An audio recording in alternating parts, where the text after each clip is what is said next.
So, hello again. Just another video. I guess I'm probably going to upload it like around the same time as the other one is getting uploaded.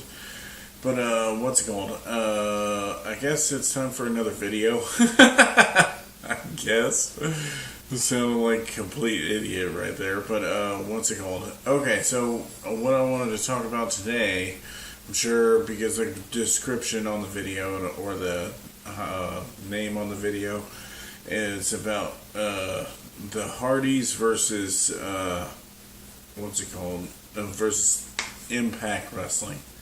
Still think that it's completely stupid. No, that it's not TNA anymore, and that it's Impact or whatever.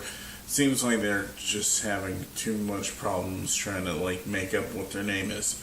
But that whole debacle, them trying to sue each other.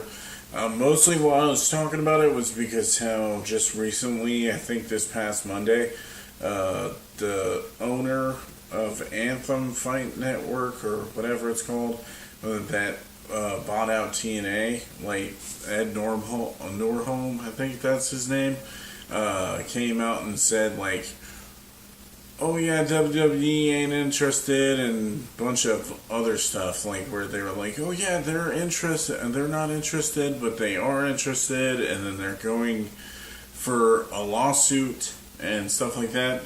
And it's mostly I just wanted to talk about like why I think that all in all, the Anthem and Impact Wrestling is making a mistake doing what they're doing.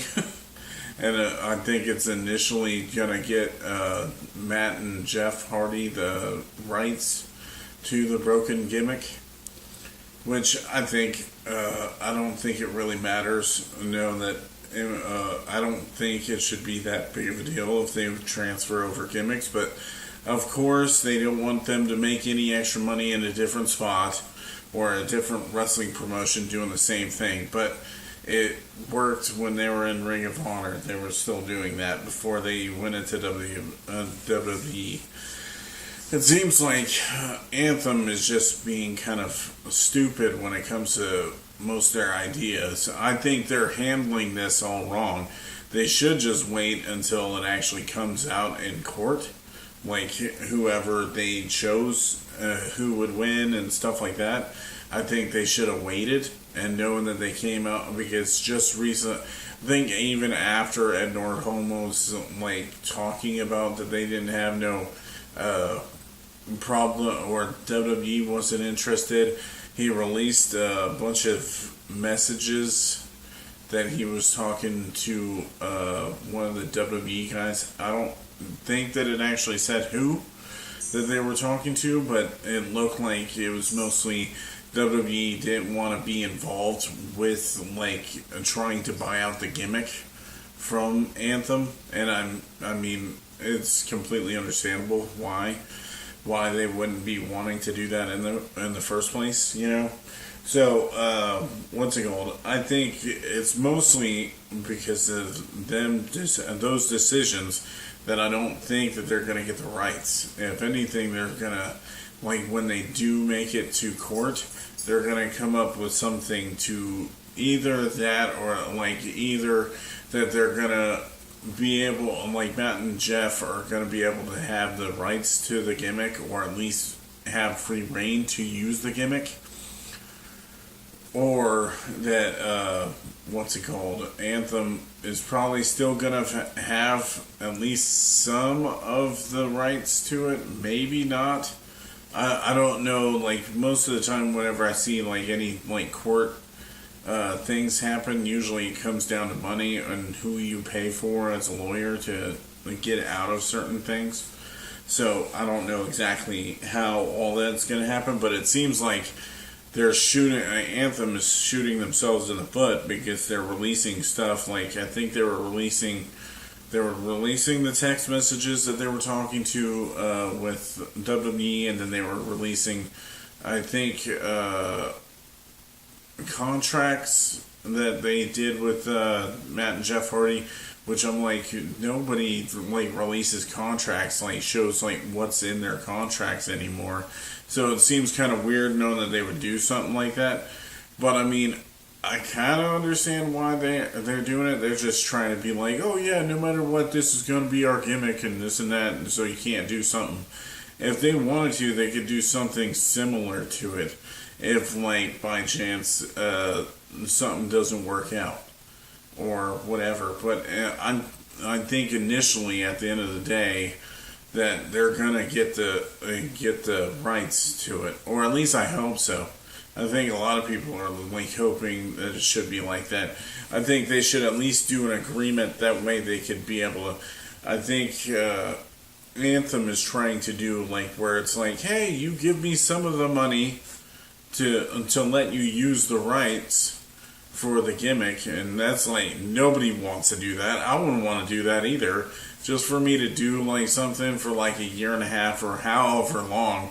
You want me to like take money out of my pocket and then give it to you, like even if it's like 10% of like whatever you're getting, that's like you getting a contract from WWE and then them telling you $2 million for your contract. You just decide to do the broken gimmick that you were so over with everybody with, and you use that, and then they're like, oh yeah, you gotta pay me like a quarter of like however much you're paying, like how much you're getting paid, so you can use that gimmick.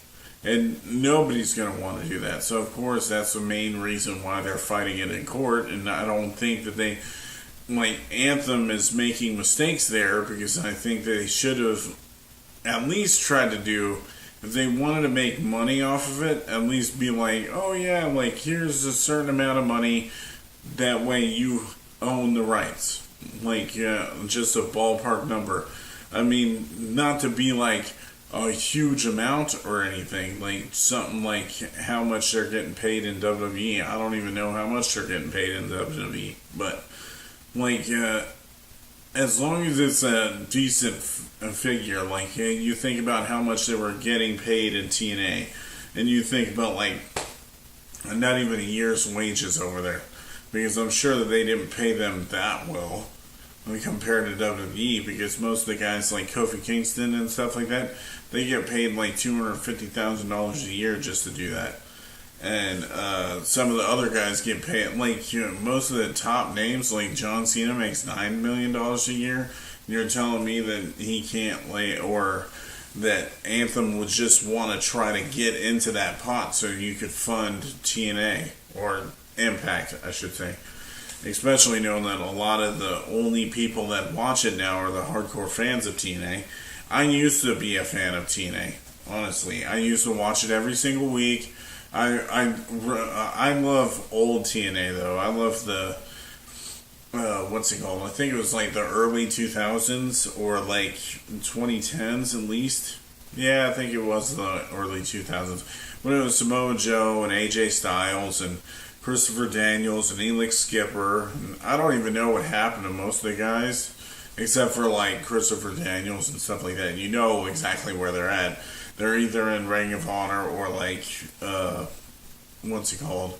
Or in WWE now.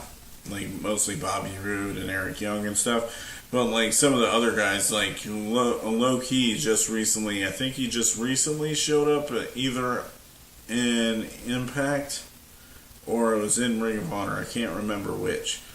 But that's like the last person that I remember. Like Amazing Red and some of the other guys that they ended up having over there, I don't even know what they're doing. Probably wrestling in the indies somewhere. Either that or they quit or something. I don't know. But anyway, I don't know. I just don't understand. Like certain things, I think their Impact is just made mistakes about.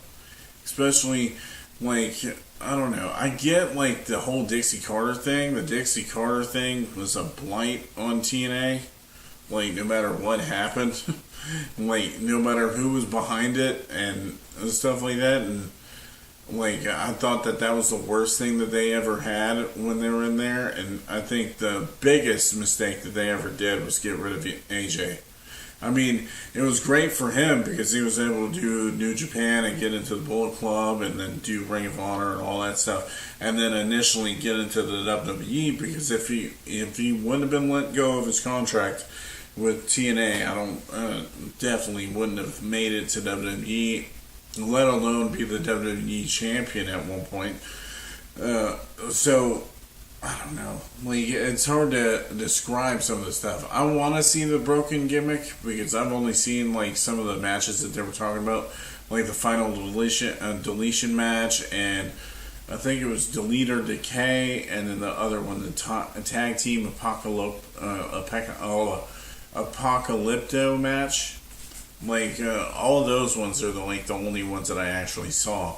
And it was weird. It was really weird for me. Like, it's like that type of match is very weird.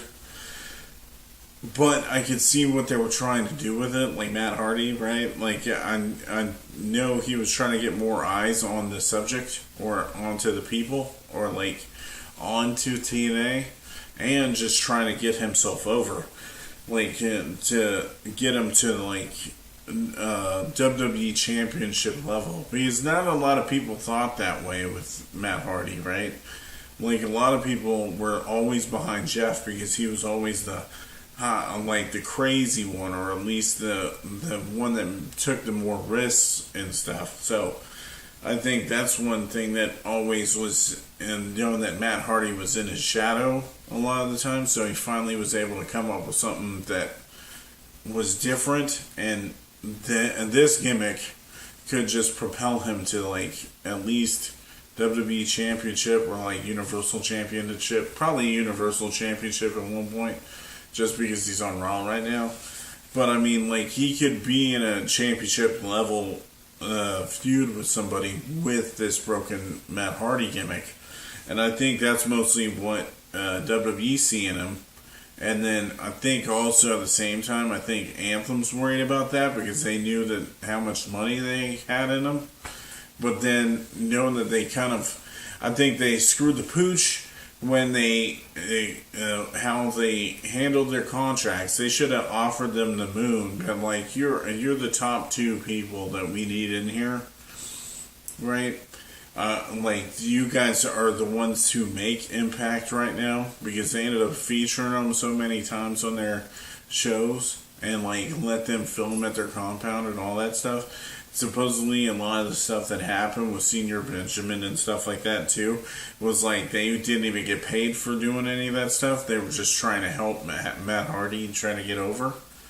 And it's just crazy to me, you know, that they did that shit and then they're trying to be stupid and being like, here's your contracts and stuff like that. Like, they could have like done their other ones that they wanted to offer them, the ones that they turned down, right? They could have done that. Like, when they posted them up there, you don't know.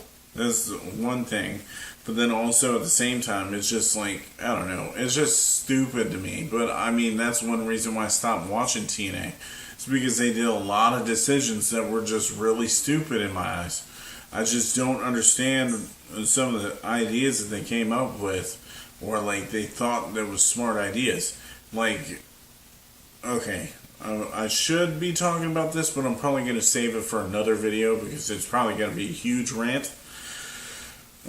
Probably a huge rant-worthy type of thing, just me bitching about like why I stopped listening and watching TNA.